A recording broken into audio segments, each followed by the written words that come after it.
Kami masih membahas terkait dengan dugaan korupsi di Pertamina yang merugikan negara 193 triliun rupiah, saudara. Masih bergabung bersama kami Wakil Ketua Komisi 12 DPR, Mas Bambang Haryadi. Kemudian ada analis ekonomi dan kebijakan politik, Mas Ihsanuddin Nursi, dan juga pengamat otomotif, Mas Bebi Juanda. Saya ke Mas Bambang tadi. Tadi juga sampai disampaikan oleh Mas Bebin bahwa ada kekhawatiran warga jangan-jangan menggunakan Pertamax oplosan nih.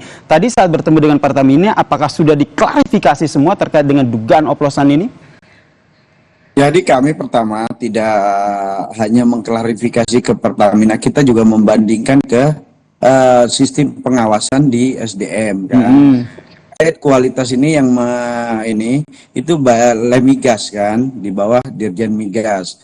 Jadi bagaimana skema pengawasan terkait produk akhir yang akan didistribusikan kepada masyarakat. Kami tanyakan satu persatu. Dan intinya semua sama, jawabannya sama, bahwa semua di bawah kontrol Lemigas.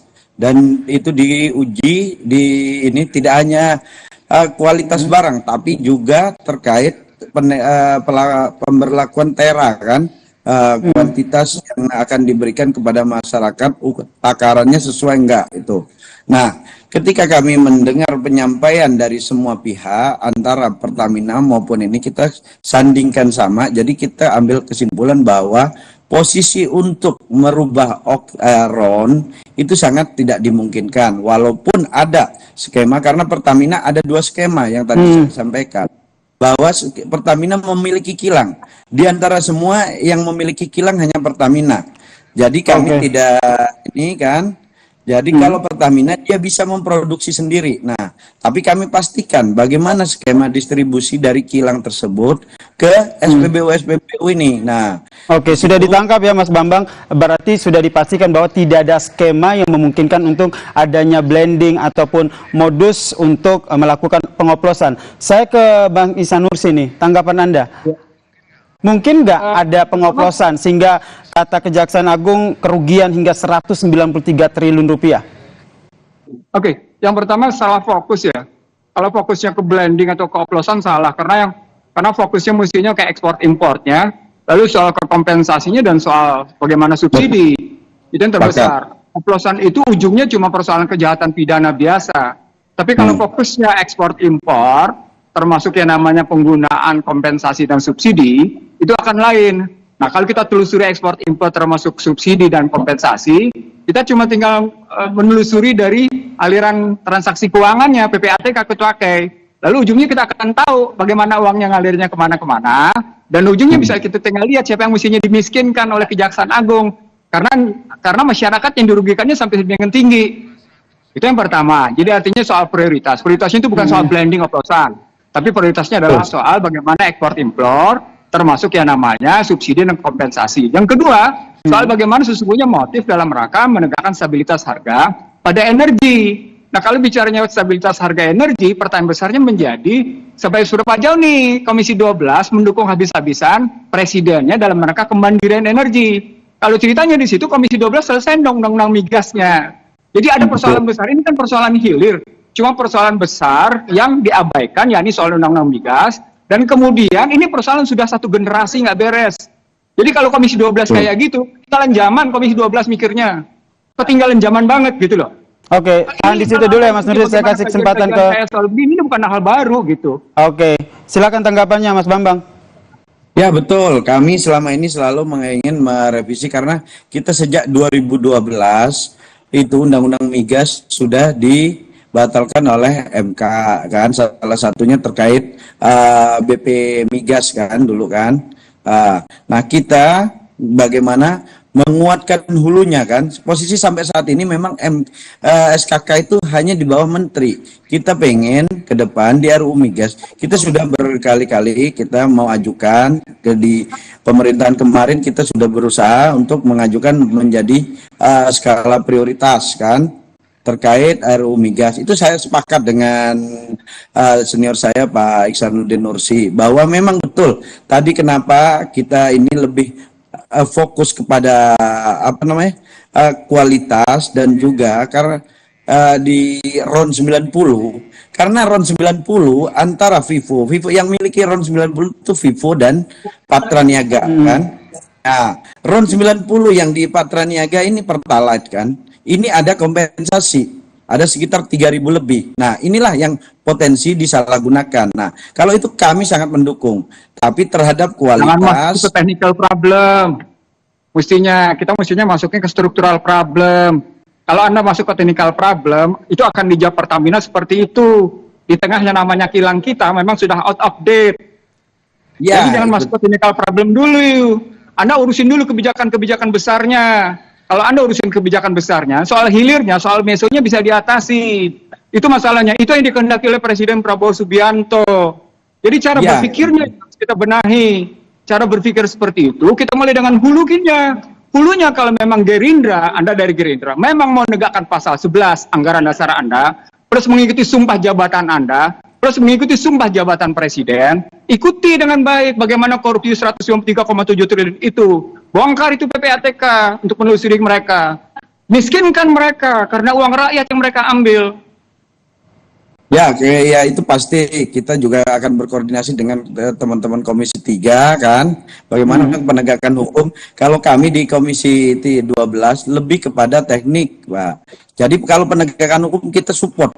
Kita sangat mengapresiasi terhadap penegakan hukum yang dilakukan oleh Kejaksaan Agung membongkar impor crude dan ekspor crude kan yang dari hasil K3S di kita. Nah, ini yang kita ini, tapi kita juga harus memastikan bagaimana trust publik jangan terganggu dengan kondisi ini. Kita ya kondisi SPBU kita ini ada sekitar 10.000 dan yang SPBU non Pertamina itu hanya sekitar 300-an SPBU. Nah, ini jangan sampai mereka beralih kepada yang kalau ada semacam isu bahwa ini Pertamax sama dengan Pertalite, mereka akan lari ke Pertalite kan. Nah, sedangkan Pertalite Pertalite ini ada kompensasi. Ini yang menjadi beban subsidi. Jangan sampai terjadi perpindahan transaksi masyarakat ini gitu loh. Jadi kekhawatiran dari DPR adanya keraguan dari publik begitu kan. Mas Ihsan Nursi sendiri melihatnya bagaimana nih akhirnya dengan kekhawatiran dari publik, apakah ini mendasar? Dan kalau kita lihat ini kan juga nilai kerugiannya juga fantastis, 193 triliun dengan salah satu modusnya yang disampaikan oleh Kejaksaan adalah merubah RON 92 menjadi minyak mentah RON 90 ke 92 ataupun mengoplos Pertamax. Oke, sekarang kan itu akhirnya kalau sampai kita bicara amount jumlah, kita akan berhitungkan berapa sesungguhnya permainan kompensasi, berapa sesungguhnya subsidi yang harus dikeluarkan. Itu technical problem yang bisa kita ambil kalau kita lihat sesungguhnya berapa ekspor importnya, berapa yang masuk ke kilang, berapa yang kemudian di shipping, berapa kemudian kerugian besar. Itu bisa diambil. Kita nggak akan ngambil sementara langsung posisi blending yang technical problem. Itu yang pertama sekali lagi. Yang kedua, kalau ini nilainya signifikan, coba deh, jangan omon-omon deh. Coba deh, buktikan itu quick win. Kalau coba membuktikan quick win, maka daya gunakan PPATK untuk menelusuri. Maka berikutnya, kita ambil sekarang bagaimana memiskinkan mereka. Berikutnya, coba tanya BPK. Ini kan 5 tahun. Kalau 5 tahun artinya sungguhnya, ini bukan hanya 7 orang itu. Itu berarti juga terkena yang namanya holdingnya dan induk holdingnya. Bisa jadi nelusuri juga sampai Kementerian BUMN. Berarti ada orang ataupun pihak lain yang lebih besar yang ikut terlibat dalam kasus ini, Mas Ihsan. Ya. Betul, itu yang kemudian saya sampaikan. Anda jangan berhenti pada Patra Niaga, Anda jangan berhenti cuma pada shipping, Anda jangan cuma berhenti pada kilang. Ini tujuan di pretel Pertamina gini kan tujuannya IPO, belum sampai IPO mereka kan nanti akan kesulitan audit nih karena sudah posisi IPO, mau di IPO kan targetnya. Nah, sekarang kebetulan terbuka kayak gini. Ini kesempatan bagi Gerindra untuk menata ulang dari kekacauan restrukturisasi di Pertamina. Saya ulang ya, ini kasusnya bukan baru 5 tahun, kasusnya sudah 1 generasi. Coba, mari kita tata ulang. Anda punya kesempatan kok. Tapi kalau Anda biarkan, lagi-lagi dia akan menjadi pusat korupsi. Itu yang coba deh perhatiin ngomongan saya sekitar 1 generasi lalu sampai dengan sekarang. Kan nggak berubah. Gitu loh melihatnya. Jadi jangan menyelesaikan persoalan bunga, persoalan dahan, akarnya Anda biarkan ngegrogoti, ya nggak beres. Itu masalahnya. Oke. Saya terakhir ke Mas Bebin Juanda selaku pengamat otomotif dan juga bisa mewakili keresahan masyarakat ini kan.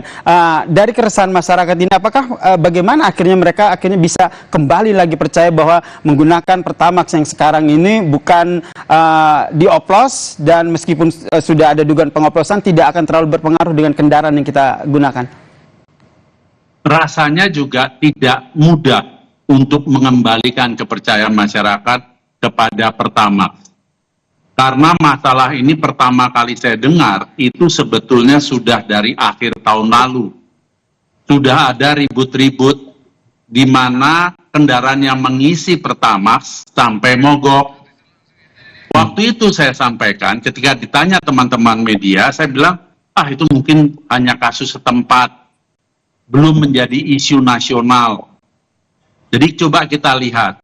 Tetapi ketika belakangan di bulan Desember ada teman-teman yang pergi ke bengkel resmi merek besar, itu sampai kepala montirnya mengatakan, jangan beli Pertamax ya. Nanti kejadiannya seperti ini, nggak cukup 40 juta, 50 juta untuk memperbaiki. Saya terkejut. Loh, merek besar sampai bisa ngomong seperti itu bengkelnya. Kok mereknya nggak komplain ke Pertamina? Ada apa? Sungkan? Takut? Atau apa? Oke, jadi saya lebih kaget lagi sekarang baru rame-rame ada soal korupsi dan lain-lain. Oke, Mas Bebin, jadi memang sebenarnya masalah ini besar. sudah ada sejak lama ya, dan baru seperti bola salju ya. Ini ternyata akhirnya terungkap dan sekarang sudah ada kasus dugaan korupsi di PT Pertamina yang merugikan negara 193 triliun rupiah. Terima kasih sejumlah narasumber yang telah bergabung bersama kami membahas bagaimana polemik dugaan kasus Pertamax yang dioplos. Ada Mas Bambang Haryadi, Wakil Ketua Komisi 12 dari fraksi Gerindra, kemudian ada Mas Bebin Juanda, pengamat otomotif, dan juga ada Mas Ihsanuddin Nursi, analis ekonomi dan juga kebijakan publik. Salam sehat semuanya.